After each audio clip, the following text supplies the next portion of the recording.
¿Vamos? Sí.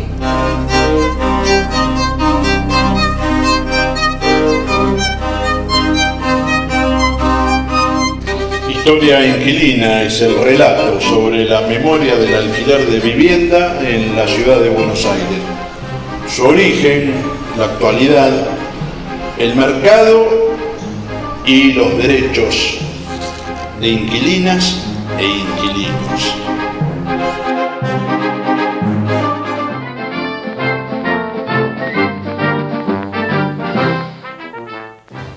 Cuando decimos que la dictadura liberó o liberalizó los contratos de alquiler, en realidad lo que estamos comentando es que el dictador Videla firmó un decreto por el cual los alquileres tenían comienzo y final. Esto es lo que nosotros llamamos renovación del contrato.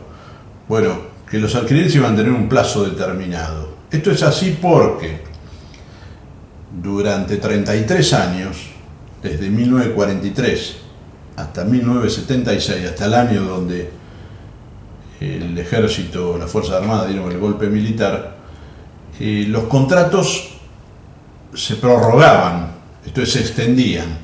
Cuando uno terminaba el contrato de alquiler, en general había algún tipo de ley o algún decreto incluso de alguna de los gobiernos militares que hubo durante ese periodo de esas 3 décadas, que siempre prorrogaban los contratos. Se procuraba que nadie quedara en la calle, a excepción obviamente de los inquilinos que, por razones de no pago del alquiler, por abandono de la propiedad, digamos, bueno, eran legítimamente desalojados. Pero no existía esta forma de alquiler donde se termina el contrato y si no te gustan las nuevas condiciones te tenés que ir.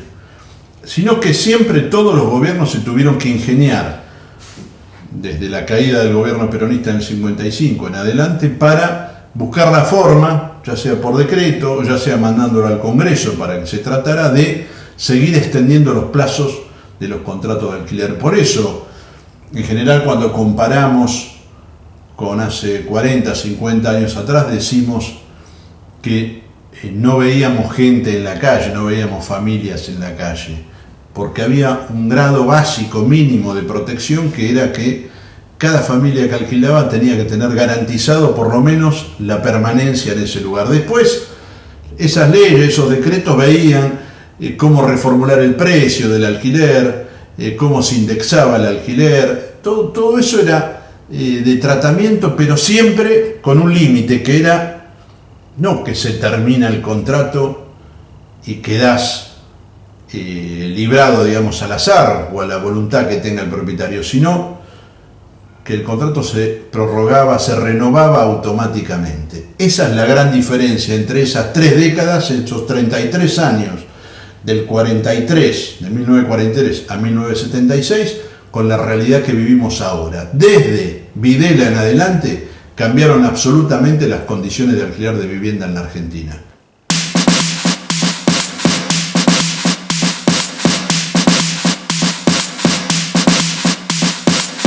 Imagínate, después de 7 años de dictadura, en el 76 se firmó ese decreto ley de alquileres, firmado por Videla y Martínez de Oz, el ministro de Economía, pero en el 78 recién se empezó a aplicar, digamos, brutalmente. Esto es, el decreto de Videla iba dando plazos de acuerdo a la cantidad de años que uno venía alquilando esa vivienda, 20 años atrás, 25 años atrás, iba dando plazo para que se terminara, para que finalizara, y a partir de ahí quedaba liberado ese alquiler y uno tenía que escuchar las nuevas condiciones. Por eso, junio del 78, que fue donde la mayor cantidad de alquileres se habían liberado, esto es el mes donde se realizó el Mundial aquí en la Argentina, fue el mes de mayor cantidad de desalojos, por la cantidad, digamos, de familias que no pudieron continuar el alquiler. Era por primera vez desde el 43 que se rompía, digamos, una continuidad de acceso a la vivienda y se produce una situación masiva, digamos, de desalojos en la ciudad de Buenos Aires. Entonces, imagínate en el 83, cuando se termina la dictadura, el impulso, el ímpetu con el que venía el mercado inmobiliario. Esto es, se había sacado de encima más de 3 décadas donde el Estado algo tenía que ver con proteger el derecho a la vivienda de los inquilinos. Y por lo tanto no estaba dispuesto a entregarse así nomás a gobiernos democráticos. El gobierno de Alfonsín asume en diciembre del 83, anuncia entre las primeras medidas que va a enviar al Congreso una nueva ley de alquileres, y lo que hace el mercado inmobiliario para demostrar la fuerza con la que venía, el impulso con la que venía con 7 años de dictadura a su favor, es retirar masivamente viviendas en alquiler. Entonces se produce una caída muy grande en la oferta de alquileres. Era muy difícil alquilar durante 1984, que es el año donde se comienza a debatir en el Congreso la nueva ley de alquileres. El mercado especula con que se va a volver a la época de Perón, de que otra vez va a haber alquileres controlados por el Estado, y por lo tanto amenaza retirándose, digamos, de la oferta del alquiler. Bueno, finalmente, y muy a los apurones y con muchas justificaciones en los respectivos discursos, tanto de diputados y senadores radicales como de la oposición, que era en ese momento el Partido Justicialista, se vota en la ley de alquileres. Esto es a un año prácticamente de la elección. Se vota en octubre, noviembre del 84. Y de resultas de esa ley, bueno, salen 2 años de contrato de alquiler, que es lo que está vigente actualmente. Se plantea que el depósito se tiene que devolver, digamos, actualizado, con la misma indexación que va a tener mensualmente, digamos, el precio del alquiler. Se plantea también la situación una situación muy típica, digamos, de un momento de tensiones entre la idea de leyes progresistas, pero a la vez sin amenazar demasiado al mercado, porque ahí se plantea dentro de la ley, que es la 23.091 de locaciones urbanas de Alfonsín, de que tiene que haber un régimen de promoción, una promoción para aquellos propietarios que han retirado la vivienda del alquiler. Se les ofrece a través de ese régimen de promoción que de alquilarlos se puede convenir con 3 años de contrato, y de esa manera el Estado le haría una reducción de impuestos al propietario, además si acepta una garantía estatal, que en ese momento era la Caja Nacional de Ahorro Postal, lo que hoy está totalmente ya privatizada en la caja, pero que en ese momento todavía era una caja de ahorro pública, y que es la que se planteaba como garantía para aquellos propietarios que estuvieran dispuestos a alquilar después de haber retirado su propiedad, digamos, del mercado. Esto es, al mercado especulativo se le ofrece una alternativa, que es lo que se llama en esa ley 23.091 la parte de la promoción, para abrir más la cantidad, digamos, de alquileres. Eso no se lleva prácticamente a cabo, no se concreta, igual que otra cláusula que plantea también la ley de alquileres de Alfonsín, que es la de privilegiar en los planes de vivienda a aquellas familias que fueran desalojadas, porque de la misma manera que se había producido durante la dictadura, la ley de alquileres, el debate de la ley genera también un fuerte rechazo, digamos, del mercado, y muchas familias también se ven en situación de desalojo una vez terminado su contrato de alquiler. Entonces, para ellos también les promete la ley de locaciones urbanas del 84 que se los va a priorizar en los planes de vivienda, en ese momento del FONAVI, el Fondo Nacional de Vivienda. Esto prácticamente tampoco se llevó a cabo, ya que en realidad ya en el 85 y 86 se producen picos de hiperinflación muy altos. La ley 23.091 fue muy difícil, esa ley de locaciones urbanas, que se pudiera cumplir en las mejores intenciones que tenía. Y bueno, y se llegó prácticamente a lo que es un golpe inflacionario brutal en el 89 y los cambios que se va a introducir nuevamente en el alquiler con el gobierno de Carlos Menem y el ministro de Economía Domingo Cavallo. Tengamos en cuenta que algo que precisaba la ley de Alfonsín de alquileres era que solamente se podía pactar el contrato de alquiler en moneda de curso legal, en pesos, no se podía firmar en dólares. Esto va a cambiar nuevamente en la década de los 90.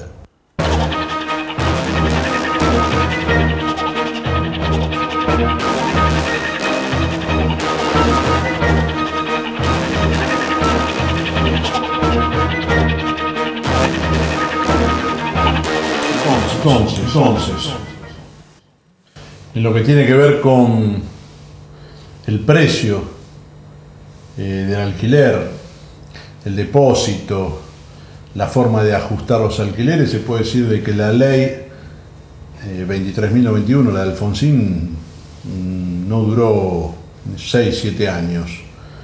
Ya el 27 de marzo del 91 comienza a instrumentarse la convertibilidad durante el gobierno de Menem con el ministro de Economía Domingo Cavallo.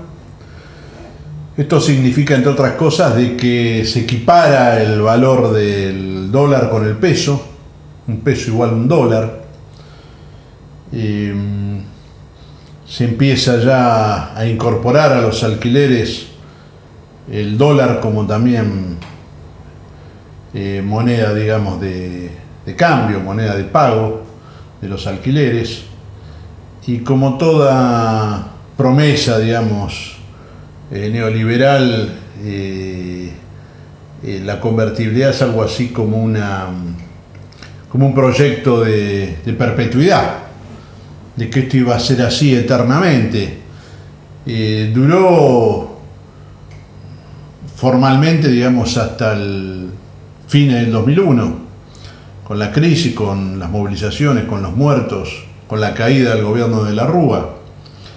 Pero ya había instalado fuertemente, digamos, el valor del dólar en la relación de alquiler. Había muchísimos contratos de alquiler en dólares ya en el 2001 y de hecho una de las primeras medidas que tienen que tomar en el 2002 los gobiernos de transición es la de volver a especificar, digamos, el alquiler y ver cómo se salía de ese entuerto que significaba el fuerte impacto, digamos, que generó en la economía el aumento del dólar, la devaluación del peso, y que esto no se trasladara a los alquileres. Ahora, volviendo a lo que es la convertibilidad, decimos entonces que se dolariza, digamos, el alquiler en muchísimos casos, que se prohíbe la indexación. El aumento, digamos, de los alquileres mensuales se prohíbe. El alquiler va a tener un precio desde el comienzo hasta el final durante los 2 años. Luego, a partir de que se termina el contrato de alquiler, se liberaba el precio. Y por lo tanto, le podían fijar al inquilino un nuevo precio, nuevas condiciones. Esa prohibición, digamos, de indexarse se mantuvo. Inclusive en el 2002, el 6 de enero del 2002, Duhalde, ya como presidente, lo ratifica. Le manda al Congreso un proyecto por el cual los alquileres de vivienda no podían ser indexados. Esto tenían que mantener un mismo precio. Todos sabemos como inquilinos que en la práctica el mercado se burló, digamos, de la ley que todavía está vigente, que en realidad el contrato de alquiler que firmas debería sostener el precio del primer mes hasta el último, el mismo precio, y sin embargo todos sabemos que no es así, que ha encontrado el mercado también la fórmula de trampear a la ley, con la complicidad obviamente que tienen esto los organismos, digamos, del Estado, que deberían haberle puesto límite, digamos, a estos abusos del mercado. Pero bueno, esta es otra historia que seguramente la vamos a ver en lo que ocurrió no solo con la salida de la convertibilidad, esto es con la crisis del 2001-2002, sino el boom inmobiliario, que lo hemos comentado en otras intervenciones, que empieza a aparecer fuertemente en 2004-2005, y el efecto que esto tiene sobre el Código Civil, la reforma del Código Civil de 2014. Esto es otra historia.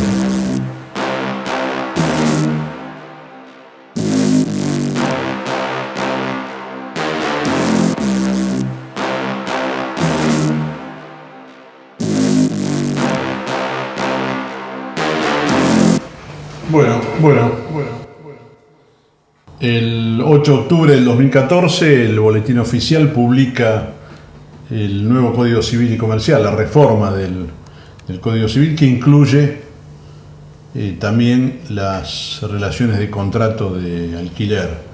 Se establece un plazo de 2 años para alquiler de vivienda, también para el comercio, un retroceso respecto a una conquista que tenía en el 84, ya que en la ley de Alfonsín el comercio tenía 3 años de mínimo de alquiler.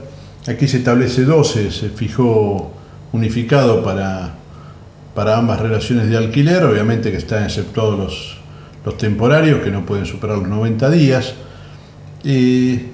También incorpora algunos detalles el Código Civil del 2014, que de alguna manera, teniendo en cuenta de que hubo cerca de 20 audiencias públicas previas, debates, digamos, públicos respecto a la reforma, de alguna manera muestran la presencia que tuvo el mercado inmobiliario. Por ejemplo, frente a la pérdida de luminosidad, sea por una construcción lindera, en un departamento el inquilino no tiene derecho al reclamo. Esto es un indicio claro de lo que era ya el efecto, digamos, piramidal que tenía la construcción en la Argentina, sobre todo en esos 4 o 5 años que fueron del 2004 al 2008, donde creció exponencialmente, digamos, la construcción y la inversión, digamos, para alquiler.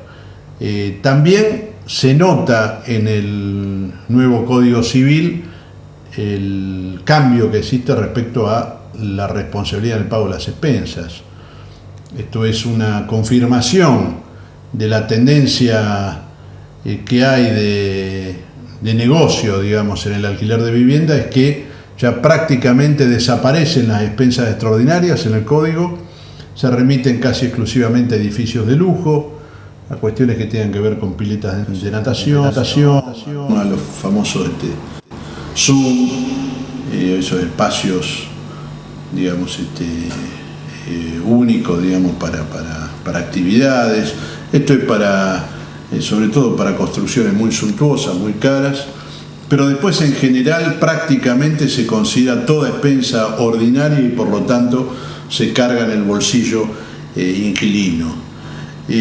Notoriamente podemos decir que en estas 4 etapas que marcamos, que fue la dictadura, el alfonsinismo, el menemismo y la reforma del Código Civil del 2014, podemos decir que así como la dictadura desreguló la relación de alquiler de vivienda, la democracia la quiso mejorar, pero no pudo. Ya el mercado había ocupado un lugar enorme, digamos, un poder muy importante. Fue más declamativa que ejecutiva, digamos, la reacción de los gobiernos democráticos, sobre todo la ley de alquileres del 84. Y actualmente la situación sigue siendo desregulada, como lo logró el mercado de la mano del dictador Videla, y peor, ya que el mercado avanzó aún más, como lo mostramos con la reforma del Código Civil. Por eso parece costar tanto hoy